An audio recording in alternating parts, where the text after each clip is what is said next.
Hello everyone, welcome to विक्रमाज और friends. आज हम पढ़ने जा रहे हैं एमसीक्यू सीरीज जो हम लोगों ने चलाया था। उसके 5वें अंक में हम पहुंच चुके हैं और एमसीक्यू सीरीज के 5वें अंक में आज हम हिस्ट्री के कुछ क्वेश्चन को देखेंगे और जहां हम पढ़ेंगे कि कैसे हिस्ट्री के कुछ क्वेश्चंस के थ्रू, कुछ एमसीक्यूज के थ्रू हम कैसे अपने सिलेबस को कवर कर सकते हैं। तो चलिए स्टार्ट करते हैं पहले क्वेश्चन को।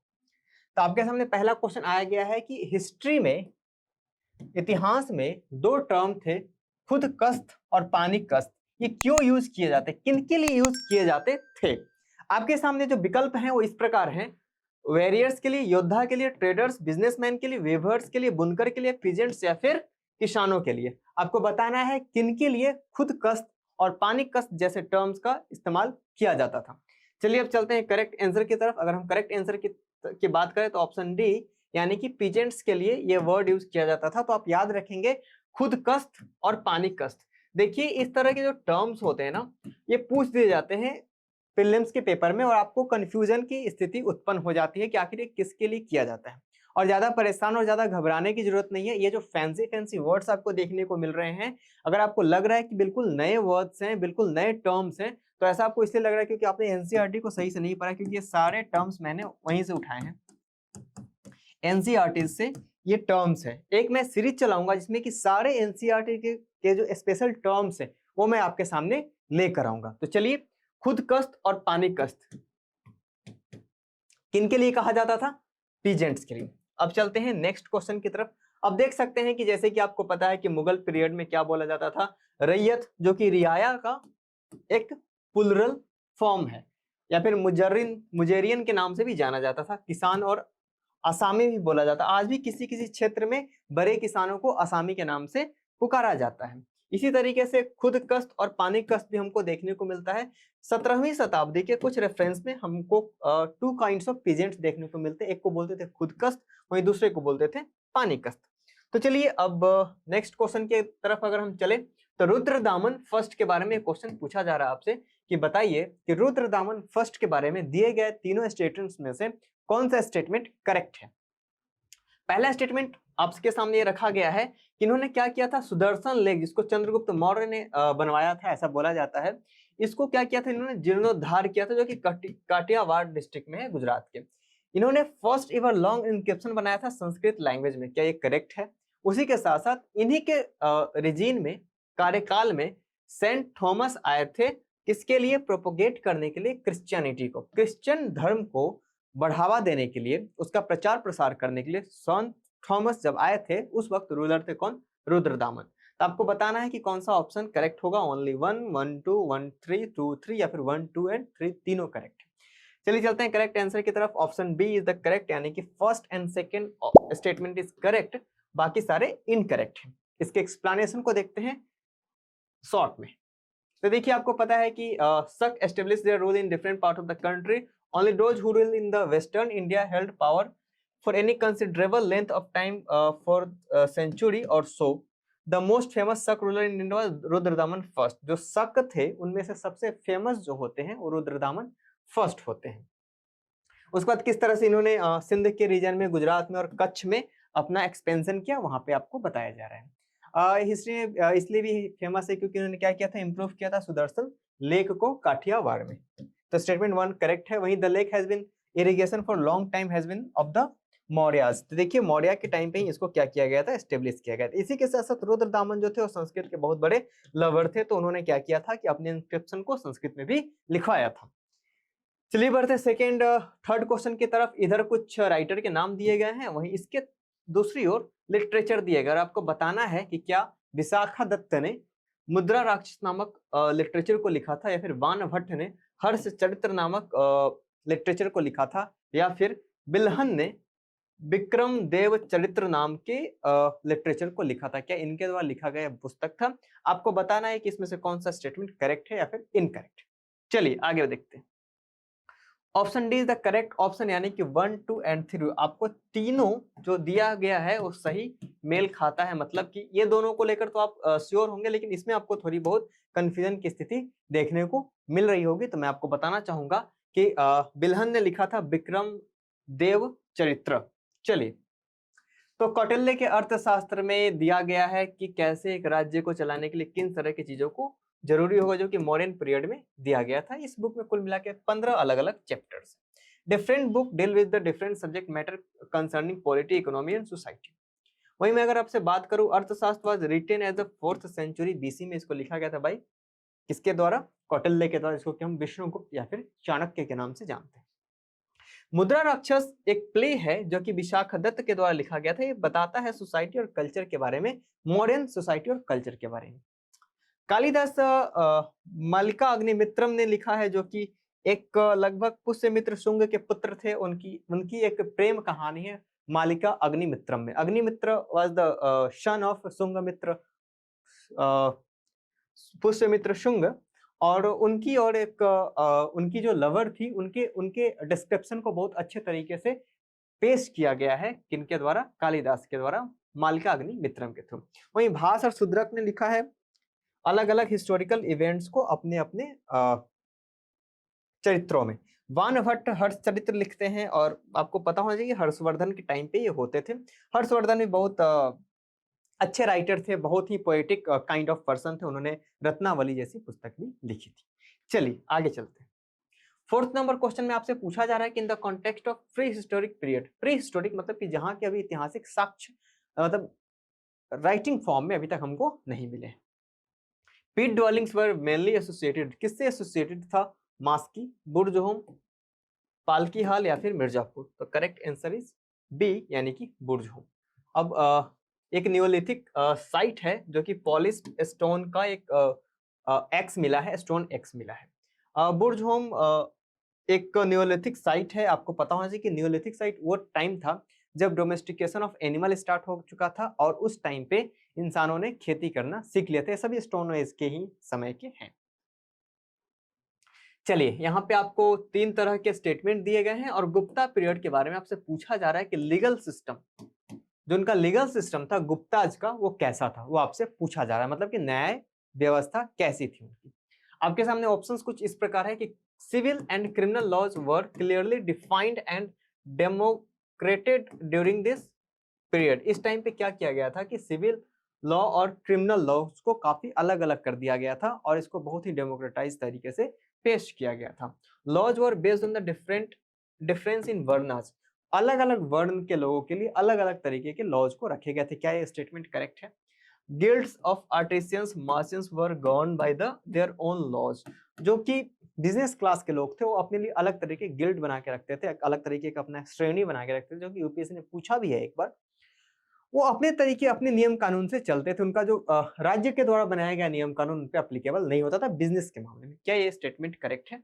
आपको बताना है कि कौन सा स्टेटमेंट करेक्ट है, फिर कौन सा स्टेटमेंट इनकरेक्ट है। तो 1, 2 and 3 all statements are correct.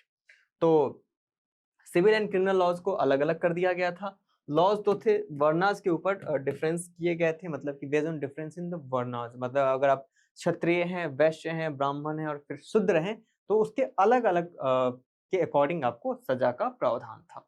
वहीं आर्टिजन और मर्चेंट जो थे, उन्होंने क्या किया था, अपने लिए गिल्ड्स बना के रखा था। तो तीनों statement is correct.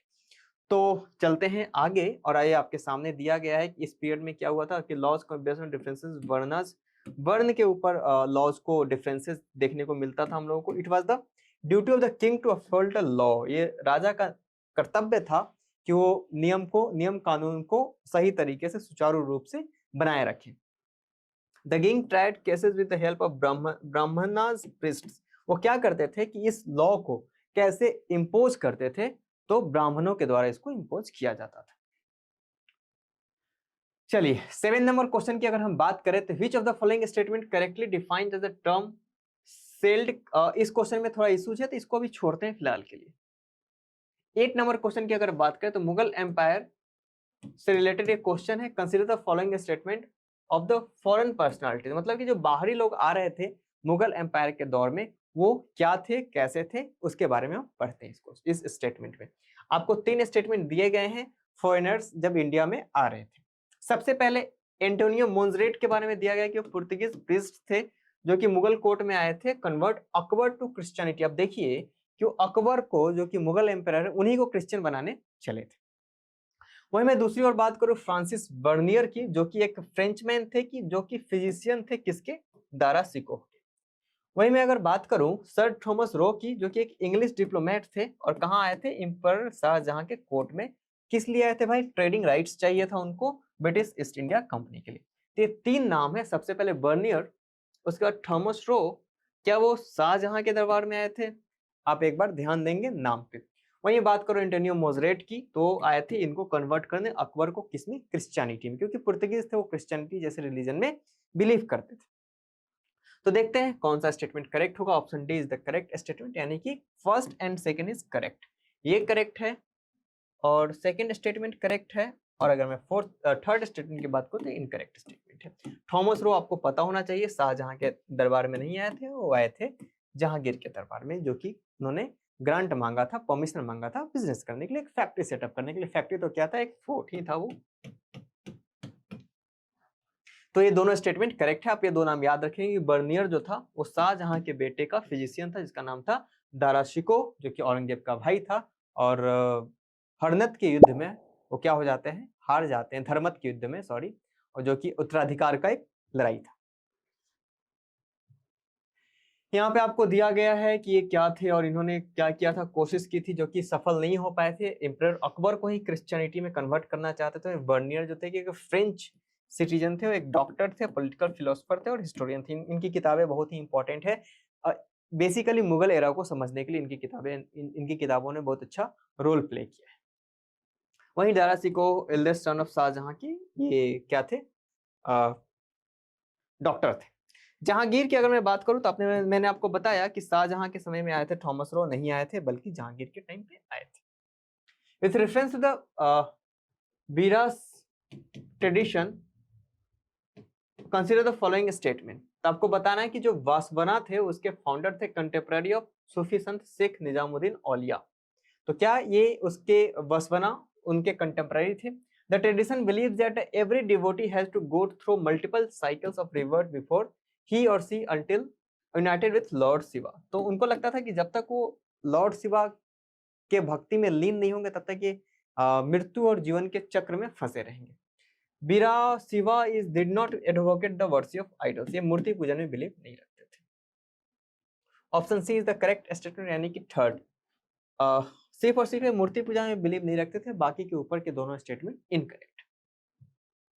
In the context of medieval India, Qarachil expedition काफी इंपॉर्टेंट है दिल्ली सल्तनत के हिसाब से, या फिर मैं ये बोलूं कि मोहम्मद बिन तुगलक या फिर तुगलक डायनेस्टी के हिसाब से काफी इंपॉर्टेंट, क्योंकि मोहम्मद बिन तुगलक या फिर मोहम्मद बिन तुगलक के जितने भी जिसको बोलते हैं तुगलकी फरमान, अभी भी इसको बोला जाता है, जो अजीबो गरीब जो डिसीजंस होते हैं उसको किस नाम से जानते हैं हम?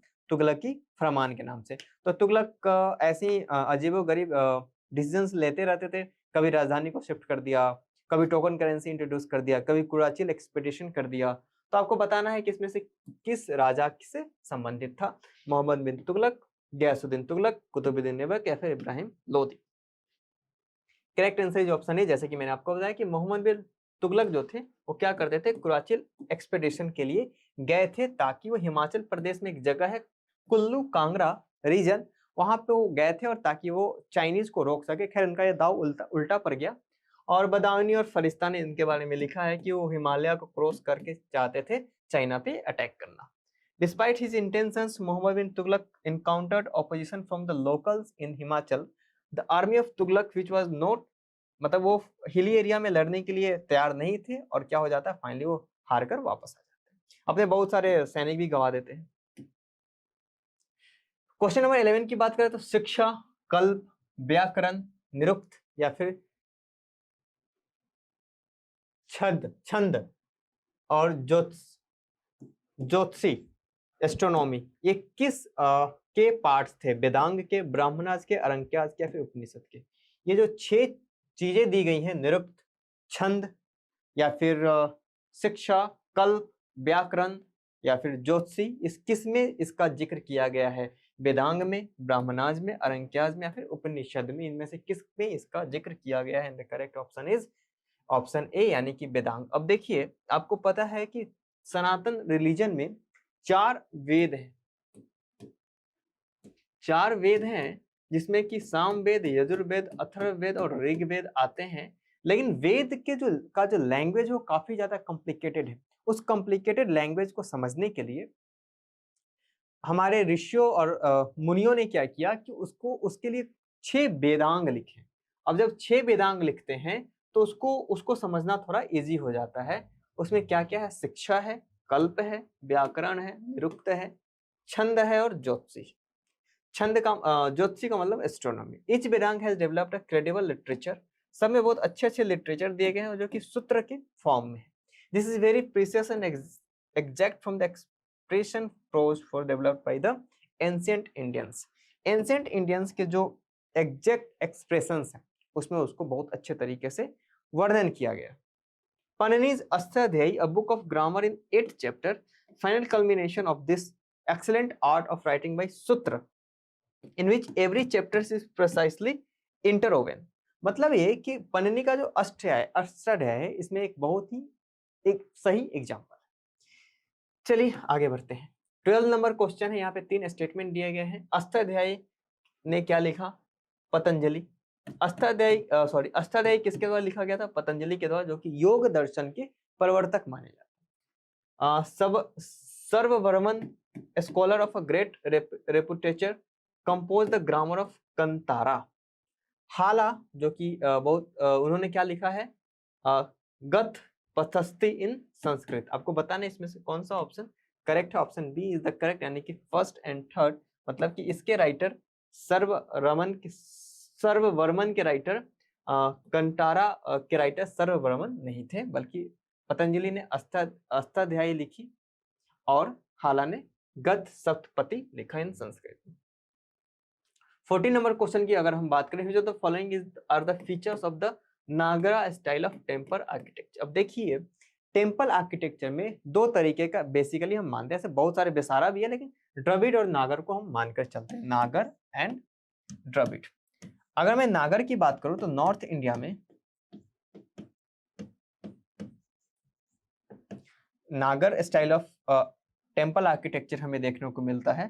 और अगर मैं साउथ इंडिया की बात करूं तो यहां हमको देखने को मिलता है द्रविड़ स्टाइल ऑफ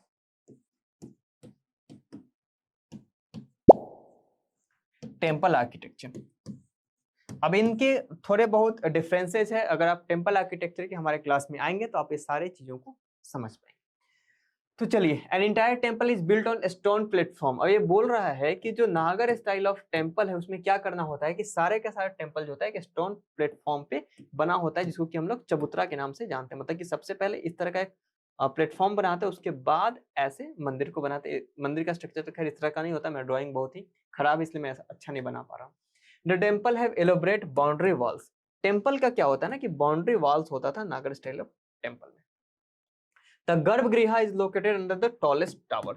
जो गर्भगृह होता था, जो जहां पे मुख्य डेटी होते थे, प्रधान जो मुख्य जो देवता निवास करते थे, वो क्या होता था? एक टॉलेस्ट टावर के अंतर्गत होता था। इस तरह का एक टावर होता था, उसके नीचे देवता निवास करते थे। A large water reservoir is present in the temple complex. यही नहीं, टेम्पल कॉम्प्लेक्स में एक बहुत ही मासिव भव्य एक वाटर रिजर्वायर होता था, काइंड ऑफ पॉन्ड, तालाब, लेक, इस तरह का। तो आपको बताना है कि इसमें से कौन सा ऐसा स्टेटमेंट है जो कि नागर स्टाइल ऑफ टेम्पल को सही तरीके से निरूपित करता है। या तो 1 या फिर 2, 1 2 3, 1 2 3 4 सारे कोड्स के अकॉर्डिंग आपको इसका आंसर बताना है। Option A is the correct answer, यानी कि 1 and 3। Entire build on a stone platform. एक बहुत बड़े प्लेटफॉर्म पे इसको बनाते थे। ये मंदिर का स्ट्रक्चर होता था। और मंदिर के किनारे क्या होता था? मंदिर के कॉम्प्लेक्स में एक पानी का कुंड होता था, जल का स्रोत होता था। अब भी अगर अभी नॉर्थ इंडिया में जितने भी मंदिरों को आपने देखा होगा तो आपने गौर किया होगा कि ज्यादातर मंदिर किसी नदी के किनारे हैं, या फिर वहां पे एक छोटा मोटा ही जरूर एक पानी का स्रोत डेवलप किया जाता था, ताकि मुख्य जो प्रधान देवता होते थे उन पर जल की अभिषेक किया जा सके। चलिए आगे बढ़ते हैं। Consider the following statement with regard the traditional theater of वैभव। ये क्या था? Centre of the Kutch and Kathiawar. Only tabla and flute are used as a musical instrument in it. इसमें क्या सिर्फ तबला और इंस्ट्रूमेंट का इस्तेमाल किया जाता है, या फिर कच्छ एंड कठियावाड़ में इसको प्ले किया जाता था। There is a rare synthesis of devotional and romantic sentiment in this form. तो इसमें भक्ति के साथ साथ जो रोमांटिज्म है उसको भी ऐड किया गया था। तो इसमें से बताना है कि कौन सा स्टेटमेंट करेक्ट होगा। And option C is the correct statement, यानी कि 1 एंड 2 इज करेक्ट, ये इनकरेक्ट है, ऐसी कोई बात नहीं थी। तो आप देख सकते हैं कि इसमें किस तरह के वैभवी में किस तरह के इंस्ट्रूमेंट का यूज किया जाता था, वांगुल, तबला, फ्लूट, पखवाज या फिर रबाब, सरंगी, मंजीरा, ये सब भी इसमें यूज नहीं किया जाता था। Hence statement 2 is not correct. 60 number question की बात करें तो गुज्जर प्रतिहार का जब पतन होता है तो large number of Rajput states come into existence in north India. North India में बहुत सारे राजपूत स्टेट देखने को मिलते हैं। तो आपको बताना है कि इसमें से कौन से ऐसे राजपूत डायनेस्टीज हैं जो कि यहाँ पे सही तरीके से आपको दिया हुआ है। तो गढ़वाल जो थे वो कन्नौज के थे, क्या ये करेक्ट है? परमार मालवा में थे, चौहान अजमेर में थे, काल चूरीस या फिर चंडेल ऑफ बुंदेलखंड, इसमें से कौन से ऐसे राजपूत स्टेट थे जो कि उभर कर सामने आते हैं गुज्जर प्रतिहार के टूटने के बाद? तो option D is the correct. 1 2 3 4 and 5 मतलब ये सभी के सभी करेक्ट हैं। Gahadavala of Kannauj, Paramara of Malwa, Chauhan of Ajmer, Kalachuris और चंडेला ऑफ बुंदेलखंड, ये सभी के सभी उभर कर सामने आते हैं। कब? जब गुर्जर प्रतिहार का डिसइंटीग्रेशन होता है। इसी के साथ साथ आपको इसका दिख रहा होगा सारे के बारे में दिया हुआ है कि प्रतिहारा जब टूटते हैं तो बहुत सारे राजपूत स्टेट निखर कर सामने आते हैं। Paramara was Rajput dynasty that rule over Malwa, जो मालवा का रीजन है इंदौर धार वाले इलाके में, region between the 9th and 14th centuries. 17 number question की अगर बात करें तो Muzarians during the medieval period was historically generally known as village headman, tenants, farmers, grain merchants या फिर लैंडलेस लेबरर्स। तो अगर मैं बात करूं तो option B is the correct answer. इसके बारे में पहले ही पढ़ चुके हैं। मुजियारियंस किसको बोलते थे? फार्मर्स को बोलते थे। 80 नंबर क्वेश्चन की अगर मैं बात करूं तो which of the following rulers is credited to be the founder of the Rashtrakuta dynasty. बहुत ही इजी क्वेश्चन आपके सामने दिया गया है कि राष्ट्रकूटा डायनेस्टी को एस्टेब्लिश करने वाले पर्सन कौन थे? दंतिदुर्ग, अमोघवर्ष, कृष्ण फर्स्ट या फिर बल्लभ राज। तो आपको बताना है इसका correct answer, and correct answer is option A, Dantidurga was the founder of the Rashtrakuta dynasty, Manyakheta was its capital. तो आपको पता हो हिंदू रॉयल फैमिली से बिलोंग करते थे दक्कन रीजन में, और बाद में इन्होंने क्या किया, पावर को एक्सेलरेट किया। मान्यखेट क्या था? इनका कैपिटल था, इसको कि मालखेट के नाम से भी जानते हैं, जो कि अभी सोलापुर में, महाराष्ट्र के सोलापुर में देखने को मिलता है। 19 नंबर क्वेश्चन की अगर मैं बात करूं तो in the context of ancient history of India, Samaharta, समहर्ता का क्या मतलब होता है भाई? अभी भी अगर आप नॉर्थ इंडिया में हिंदी बेल्ट में जाएंगे तभी भी वहां पे समहर्ता लिखा होता है। स्पाई होते थे, टैक्स असेसमेंट ऑफिसर होते थे, आर्मी कमांडर होते थे या फिर विलेज हेडमैन होते थे। तो आपको बताना है ऑप्शन बी, मतलब कि टैक्स कलेक्ट करने वाले व्यक्ति को समहर्ता बोलते थे। ये मॉडर्न टाइम से ही हमको देखने को मिलता है कि जो टैक्स कलेक्ट करते थे उनको क्या बोलते थे? समहर्ता। और समहर्ता शब्द कहां से लिया गया है? मॉडर्न एम्पायर से देखने को मिलता है। 20 नंबर क्वेश्चन में अगर बात करूं तो Akbar divided the empire into 12 provinces called subas in 1580। Akbar ने क्या किया था? अपने एम्पायर को उसने 12 अलग अलग सूबों में विभाजित कर दिया था 1580 में। With reference to this which of the following officers were appointed by Akbar at the provincial level. इसमें से कौन से ऐसे व्यक्ति थे जो कि राज्य स्तर पे, प्रोविंसेस के स्तर पे उसने अपने ऑफिसर्स को अपॉइंट किया था? आलम गुजार, बख्शी, फौजदार या फिर वकिया नवीस। आपको बताना इसमें से कौन सा करेक्ट आंसर होगा। Option C is the correct answer, यानी कि 2 एंड 4, बख्शी और Waqia Navis is the correct answer. तो आप देख सकते हैं सूबेदार और कौन कौन से जगह थे? बंगाल, बिहार, इलाहाबाद, अवध, आगरा, दिल्ली, लाहौर, मुल्तान, काबुल, अजमेर, मालवा और गुजरात। तो दोस्तों ये था आज हमारा एमसीक्यूज के 5वें सीरीज का के अंक के कुछ प्रश्न, जिसमें कि हमने आज जिक्र किया medieval history and ancient history. अगले पार्ट में हम लेकर आएंगे आपके सामने मॉडर्न इंडियन हिस्ट्री के कुछ प्रश्न। तो आज के लिए फिलहाल इतना ही, अब मिलते हैं नेक्स्ट लेक्चर में। Thank you very much.